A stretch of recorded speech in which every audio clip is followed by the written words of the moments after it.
Pero kailangan malaman din natin kung ano yung mga bagay na hindi natin gagawin. Kaya ngayon pa lang, habang maaga or kahit na nakomit mo na few of those mistakes, pwede pa namang i-bend yan.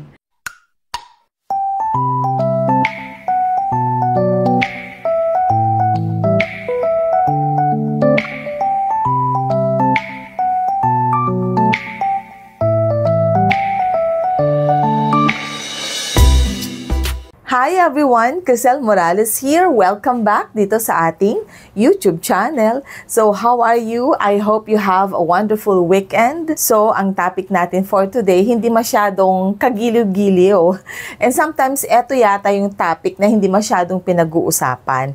Kasi usually, ang gusto lang natin marinig, yung mga bagay na magaganda, yung mga bagay na gusto nating gawin. Kaya nga, kapag may credit card ka, ang unang tanong, ano ang gagawin ko? Alright, ano ang gagawin ko dito sa credit card ko? Paano simulan? And it's good kasi syempre, obviously, apparently, we are all excited kapag meron tayong credit card, lalong-lalo na sa mga newbie, mga first time magkaroon ng credit card. So, syempre, we cannot deny the excitement and the joy. Obvious naman, that is normal, oo. But then again, napaka-importante rin na dapat malaman natin, aside from doon sa katanungan na ano ang dapat kong gawin? How will I start?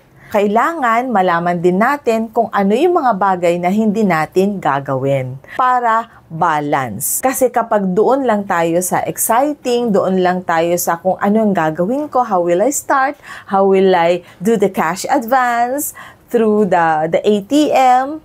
Alright, so paano mag-installment kapag ganun lang yung gusto nating malaman at gusto nating itanong, well, we may be misled in the future. Alright, so today I have five things to share with you. And I know na kapag nakinig kayong maigi, this is another tool nang sa ganon, mabigyan tayo ng information and technical know-how, technical know-how talaga, or wisdom and knowledge para, okay, ganito pala. Ito pala yung mga hindi ko dapat gagawin. Alright? So, without further ado, let us start. Hindi natin namamalayan, meron na pala tayong mistakes kasi nga, ang ginagawa natin palagi is to use our credit card, shop with our credit card, dine with our credit card. And sometimes because of excitement, sometimes because of yung na-overwhelm ka na, hindi natin namamalayan, we don't notice na meron na pala tayong mistakes na nagagawa. And kailangan malaman natin ito para kapag nakinig kayo mabuti, this is another tool and knowledge, wisdom sa inyong lahat. Para once we discuss those mistakes, hindi na natin gagawin. Yun naman ang goal natin dito sa content natin today. Na maging aware tayo doon sa mga mistakes and not to do it. Or try to avoid, as much as possible, i-avoid natin yon para yun kasi yung mga mistakes na yon that will complicate our credit card journey. That will complicate our credit card history and will complicate our credit score. Napaka-importante yung mga yon na dapat natin minamaintain. So today, hindi na natin ito patatagalin, So promise, gagawin nating silang ang video na to and magfo-focus tayo dun sa mga 5 mistakes we shouldn't do. Alright, without further ado, number 1 mistake, paying only the minimum amount. Mistake yan. Yes, mistake siya. Bakit? Well, ganito. Kapag naman babayaran mo yung minimum amount dahil wala ka pang budget na pambayad for the whole bill, it's okay. Pero kailangan sana kasi binabayaran natin yung total amount, yung total bill mo for that specific month. So it's okay if you pay your minimum amount, then afterwards, on or before your due date, binabayaran mo siya ng buo. The thing is, Binabayaran lang natin yung minimum balance or yung minimum amount, but we forget to pay our total balance. Kaya sana huwag tayong mag-settle doon sa pagbabayad lamang ng minimum amount or minimum balance. Because once na yun lang yung binayaran mo, automatically, yung unpaid balance mo, mag-o-occur yan ng penalties, late payment fee, magkaka-interest and all. So, kung minsan, dahil nga wala tayong pera, so bayaran ko na lang muna tong minimum balance or minimum amount. But then again, naging lax na tayo and then we forget to pay the whole amount. So kailangan kung magkano yung total bill mo, yun ang dapat mong bayaran on or before the due date. Second mistake, not checking for hidden fees. Bakit hidden? Kasi nga syempre, hindi mo alam, unaware ka. So parang naka-hide sa'yo. But then again, ang wise na credit card holder, pinag-aaralan lahat ng mga possible hidden fees or possible fees before using the credit card. Dapat natin malaman kapag late ba yung pagbabayad ko ng credit card bill ko, meron bang fee? Magkano ito? How about the annual fee? So, kapag ba ito yung in-applyan kong credit card, kaya ko bang bayaran yung annual fee?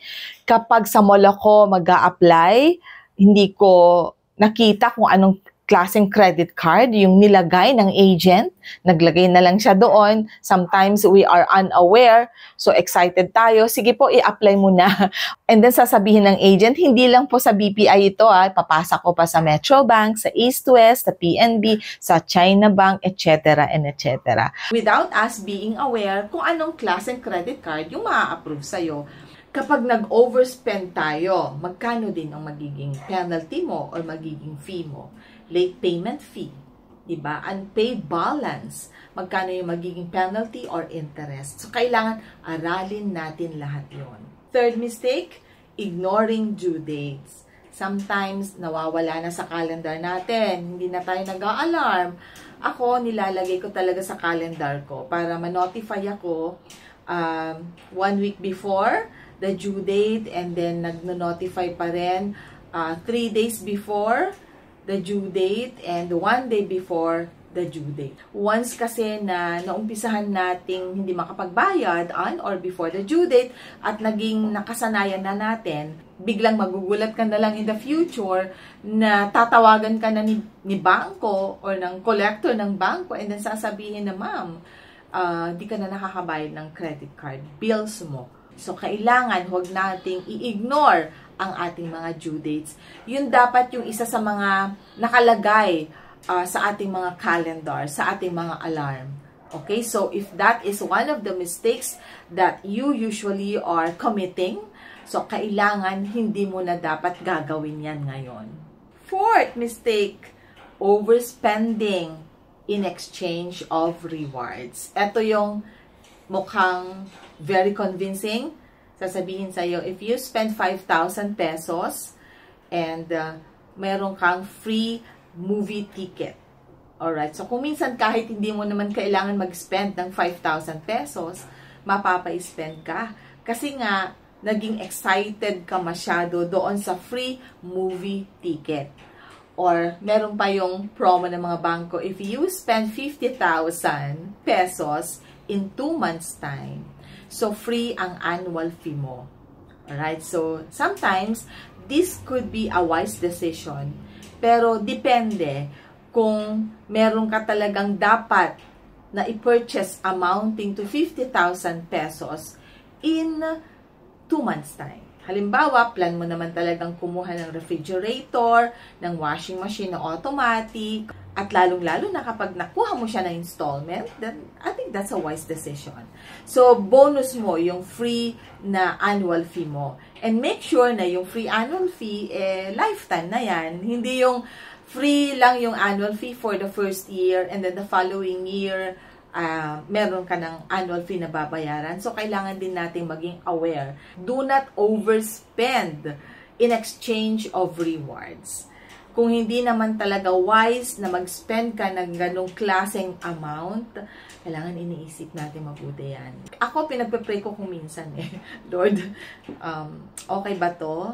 Mag-i-spend ako ng ganitong amount? So, okay ba siya? Wise bang decision ito? Hindi ba magbibigay sa akin to ng problema in the future? So, kailangan maging wise tayo. Do not overspend in exchange of our reward. And last but not the least, closing old accounts too soon. Ano ito? Okay, halimbawa, meron kang bagong credit card and then you found out na, oy, maganda, ang daming freebie. Tapos, ayoko na dun sa old na credit card ko. So, ipapa-close ko na yan, ika-cancel ko na, tatawagan ko na si bangko, and I would like to ask them to deactivate my credit card. Kung minsan hindi siya a wise na decision. Pag-isipan nating maigi. Huwag yung, may bago na akong credit card, ayoko na dyan sa Metrobank. Ay, sorry ha, Metrobank. Joke lang. Okay, so I think this is better. Hindi natin alam na each credit card has its specific feature na wala sa isang credit card mo.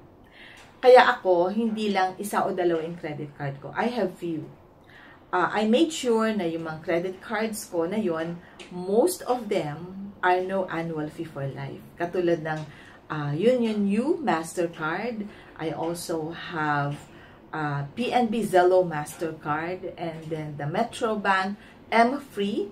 So, marami akong credit card pero talagang naging wise ako na most of it, if not all of it, ay walang annual fee. Alright, so yung reward kasi nakuha ko siya sa ibang bagay pero hindi doon sa ganung paraan na may reward siya, may point siya, konti lang naman yon.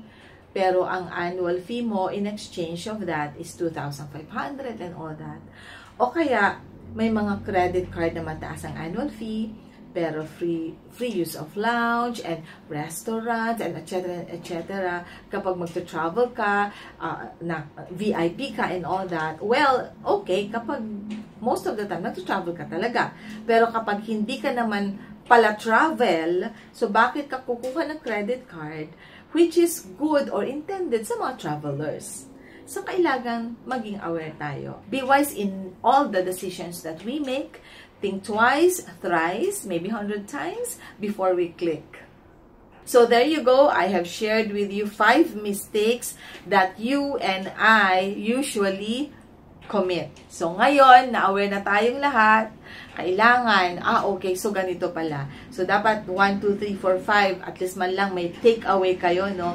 Para, oo nga pala, no? Sana mag-confirm kayo sa akin, mag-agree kayo sa akin.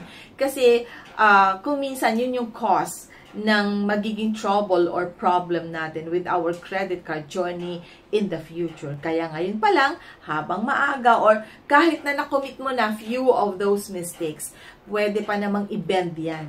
Pwede pang baguhin yan. Alright? So, there you go. Maraming salamat. And to all those who subscribed lately, thank you very much. And dun sa mga dumadaan lang na hindi pa nag-subscribe, sana po makapag-subscribe na rin kayo sa ating YouTube channel.